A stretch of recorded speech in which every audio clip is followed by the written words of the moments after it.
est de retour sur RTL TVI pour la suite de cette émission événement consacrée au grand retour de Johnny Hallyday. On est toujours ici à Los Angeles où Johnny a décidé de s'installer avec toute sa famille depuis plusieurs années et surtout Johnny signe enfin son grand retour sur le devant de la scène. Hello, hello. Et il est grand temps de laisser la parole à Johnny. Il nous a accordé une interview exclusive et c'est Frédéric Herbet qui a pu s'entretenir avec lui pendant plus de 2 heures. Johnny Hallyday répond enfin à ses détracteurs après avoir gardé le silence pendant de longs mois. Voici une interview sans concession qu'il nous a accordée ici au Sunset Marquis. Oui, j'ai frôlé la mort, c'est vrai. Vous savez, j'étais dans le coma. Après, je suis tombé dans une déprime. J'ai fait un coup de balai, je me suis débarrassé de tous ces gens qui, pour moi, étaient des gens néfastes. Johnny Hallyday, bonjour. Bonjour. Merci de nous accueillir à Los Angeles, près de chez vous. Oui, pas loin. On est au Sunset Marquis ici. C'est un endroit que vous connaissez? Oh, c'est un endroit que je connais bien. Avant d'avoir une maison, je vivais souvent ici. C'est un petit peu un endroit mythique ici, parce que tous les chanteurs de rock'n'roll viennent un peu ici, les Stones, les Beatles. Johnny Hallyday, lorsque vous aviez annoncé à Saint-Étienne que la tournée 2009 serait la dernière, vous en étiez convaincu, je pense, à 100%. Est-ce que cela correspondait à la raison ou à un désir véritable? Non, c'était décisif. J'avais décidé d'arrêter, en tout cas, pas de chanter, hein, ni d'être acteur, mais de faire des tournées.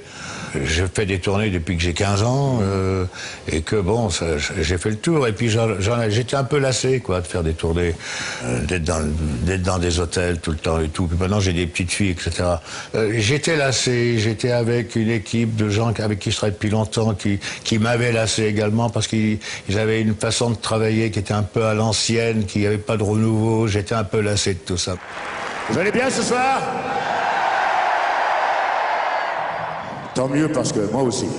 Et puis après, j'ai eu cette opération qui a été ratée, qui a mal tourné. Est-il vrai, comme on a pu l'entendre ou le lire, que vous avez frôlé la mort? Oui, j'ai frôlé la mort, c'est vrai. Oui, j'ai frôlé la mort. Vous savez, j'étais dans le coma. Ma femme m'a amené au Sinai Hospital ici. J'étais dans un état critique. Il a fallu qu'elle choisisse un docteur au hasard. Elle en a choisi un qui lui a inspiré confiance. Il lui avait demandé de faire une décharge comme quoi, si ça se passait mal, de me débrancher, parce que j'étais branché pendant mon coma, ce qu'elle a refusé de faire. Et finalement, bon, quelque part, elle m'a sauvé la vie, ainsi que le chirurgien qui m'a réopéré de mon opération ratée en France. Après, je suis tombé dans une déprime totale, et ça m'a duré plusieurs mois. Et ma femme ne savait plus comment faire. Mes enfants, ils me sautaient sur les genoux, ils essayaient de me faire rire, j'avais plus de goût à rien. Et puis, et en plus, j'avais perdu ma voix. Ils m'avaient intubé pendant mon coma, et j'avais perdu ma voix. Donc, quand je me suis réveillé, j'ai été traumatisé par ça. Pendant plusieurs mois, je voulais voir personne. Je me dis, je pourrais plus jamais chanter et tout. J'étais dans le trou. Et ma femme, petit à petit, avec mes petites filles, m'ont remonté le moral, m'ont donné confiance en moi. S'il n'avait pas été là, j'aurais pu sombrer. Et puis là, c'est revenu petit à petit. Puis après, j'ai commencé à me dire, mais je peux pas arrêter de faire ce métier. Je n'ai pas fini cette tournée. Tout ça pour moi, c'est une chose exceptionnelle que je n'oublierai jamais. Et pour ça, moi je veux vous graver dans ma vie. Et c'est là mon goût de la scène qui est revenu aussi, mon goût d'avoir envie de faire ce que je sais faire de mieux finalement, c'est d'être sur scène. Est-il vrai qu'après cette période difficile, vous avez fait le ménage dans votre entourage? Oui, c'est vrai. Je me suis rendu compte que beaucoup de gens qui m'entouraient travaillaient pas pour moi, mais travaillaient pour leurs intérêts à eux. Pas toujours bénéfiques pour moi, alors que c'était des gens que j'employais. J'ai fait un coup de balai, je me suis débarrassé de tous ces gens qui pour moi étaient des gens néfastes. Donc je travaille avec une nouvelle équipe, et avec la nouvelle équipe, une équipe plus jeune que celle d'avant. Et ça m'a boosté en tout cas pour faire le métier que j'aime après tout. J'ai toujours fui la nuit, celle de ma solitude.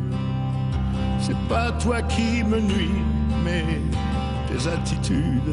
Quelle est la réelle influence de votre femme Laetitia sur un plan strictement professionnel? Laetitia, elle est comme toutes les femmes mariées à un homme qui fait un métier. Que je sois avocat, que je sois peintre, que je sois écrivain, chanteur, acteur. Bon, quand j'ai un projet, je veux faire quelque chose, on en parle ensemble. Je lui dis comment tu trouves ça? Est-ce que tu aimes bien cette chanson? Tu aimes bien ce livre? Bon, elle me donne son avis comme un couple, quoi, comme on fait tous, voilà. Les décisions, c'est moi qui les prends. Quel est votre attachement précis, justement, par rapport à la Belgique? Moi, c'est vrai que quand je chante en Belgique, je me sens un petit peu chez moi, parce que j'ai quand même, malgré moi, j'ai quand même les origines belges. Moi, j'ai un père belge. J'avais envie de retrouver un petit peu mes origines. Ça m'aurait fait plaisir de devenir citoyen belge. Ça ne s'est pas fait, c'est pas grave. Mon cœur est toujours à moitié belge et je suis toujours heureux de revenir en Belgique. Bonsoir Bruxelles.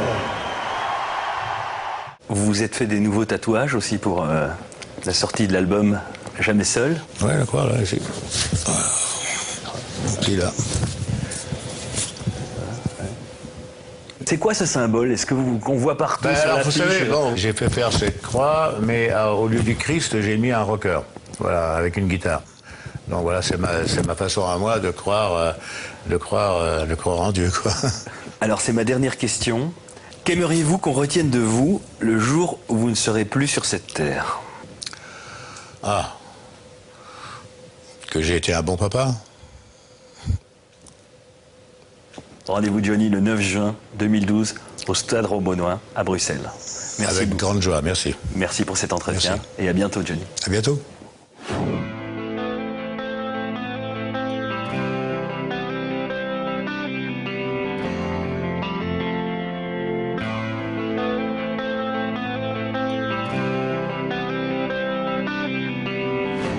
À 67 ans, un an après sa terrible opération, Johnny Hallyday revient sur le devant de la scène plus en forme que jamais.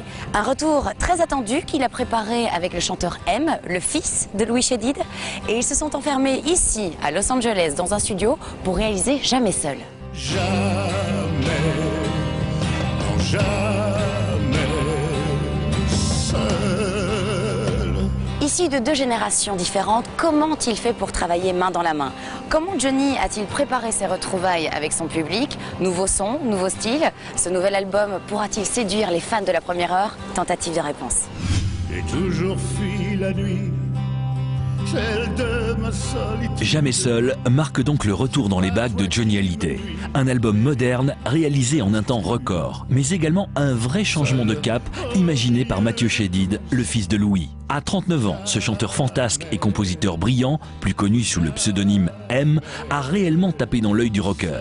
Et après Vanessa Paradis, c'est donc Johnny qui a eu la chance de pouvoir s'offrir les services de Mathieu. J'ai amené M, Mathieu Chédid, à faire la musique, à refaire de la musique dans l'esprit de Jimi Hendrix, Jimmy Page, sont des gens avec qui, des guitaristes, des guitar héros avec qui j'ai déjà travaillé. Et Mathieu, je l'ai amené à cette musique. Mais c'est un guitariste, Mathieu, c'est un guitariste qui a le potentiel, qui a le talent de s'adapter et de pouvoir jouer, comme à l'époque tous les guitaristes que nous avons aimés. Seul au milieu de tous. Entre Johnny et Mathieu Chédid, 30 ans de différence, mais une même passion pour la musique et surtout un amour de la guitare qui les a conduits tout naturellement à se rencontrer. Il y a 3 ans, j'avais commencé une tournée où je chantais au Palais des Sports. Il est venu me voir avec Guillaume Canet, qui est un ami à moi. Et on est resté tard après le spectacle dans ma loge, on a pris les guitares, on a commencé à jouer ensemble. Et je me suis dit, tiens, quand même, Mathieu joue du blues, pas du tout comme ce qu'il fait sur scène. C'est-à-dire qu'il était capable de jouer à la Hendrix. Et c'est ce qui m'a donné l'idée de lui demander plus tard de faire l'album. Enfermé pendant 3 semaines dans les studios Ocean dans la banlieue de Los Angeles, avec un batteur et un guitariste, il souhaitait créer un véritable esprit de groupe. Un pari clairement réussi à l'écoute de l'album. Des conditions quasi artisanales, très loin des productions ultra calibrées auxquelles Johnny était habitué. Une manière de travailler qui confère finalement à Jamais Seul cette sonorité si particulière. Seul. les racines, le blues, etc., mais avec un son très moderne. C'est la marque de fabrique de Mathieu Chédid. Il ne faut pas oublier que Mathieu, c'est un garçon qui est, je l'ai souvent dit, on en a souvent parlé, mais c'est quelqu'un qui est une véritable éponge. Mathieu, c'est quelqu'un qui s'est imprégné de toute la musique des années 60 et 70. Mais quand je dis toute, c'est quelqu'un qui connaît Carlos Santana, Jimi Hendrix, Led Zeppelin, U2 sur le bout des doigts, et qui refont tout ça, qui ressort. C'est pour ça qu'on a l'impression, quand on entend, il y a des titres sur l'album, on se dit c'est très blues, c'est très roots, c'est très même folk aussi à la limite, mais c'est de la musique dans l'absolu qui se faisait il y a 30 ans. Au final, ce nouvel opus de Johnny est une vraie réussite, puisqu'on y retrouve l'artiste au meilleur de sa forme. C'est un bel album de Johnny et on est presque tenté de dire que c'est enfin un très bon album de Johnny. J'irai même plus loin.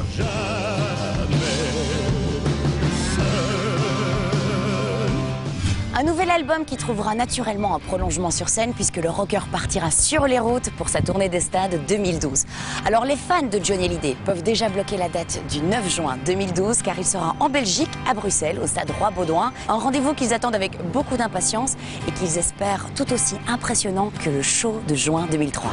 2012 sera donc une année à marquer d'une pierre blanche pour tous les fans de Johnny Hallyday, puisque le chanteur entamera sa tournée des stades le 14 mai à Montpellier.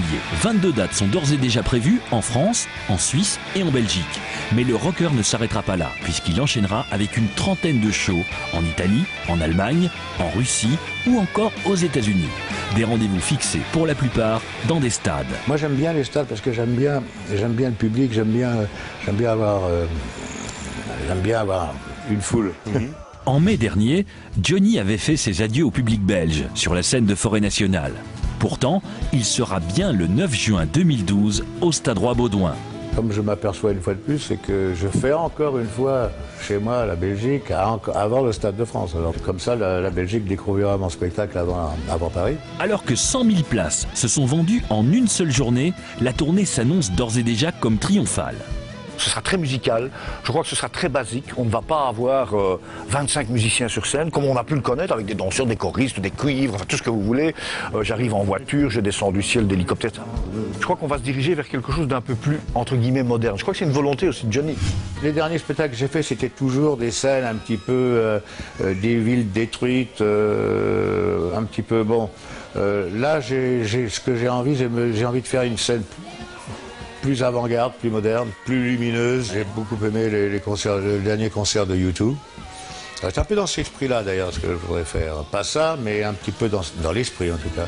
Et le répertoire interprété sur scène pourrait en surprendre plus d'un.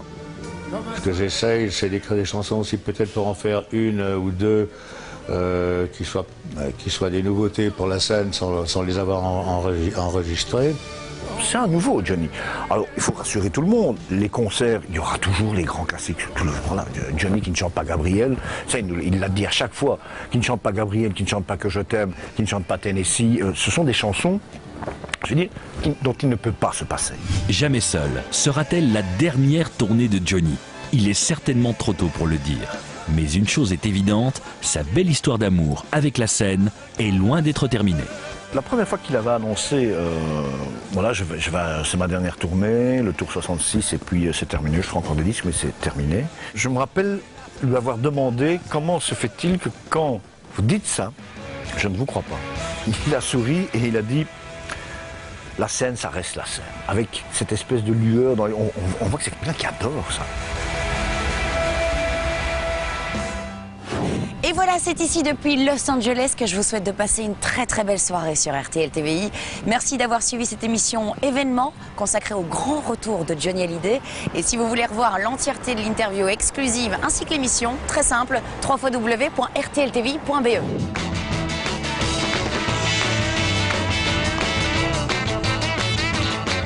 Et si vous êtes fan du rocker, écoutez toute la semaine prochaine Belle RTL car il y aura une émission spéciale qui élira le plus grand fan belge de Johnny Hallyday.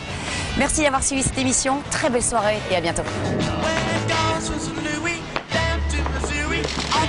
Hello, hello. Have a good day. Thank you.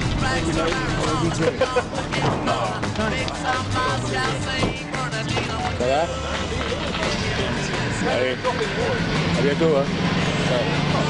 Thank you.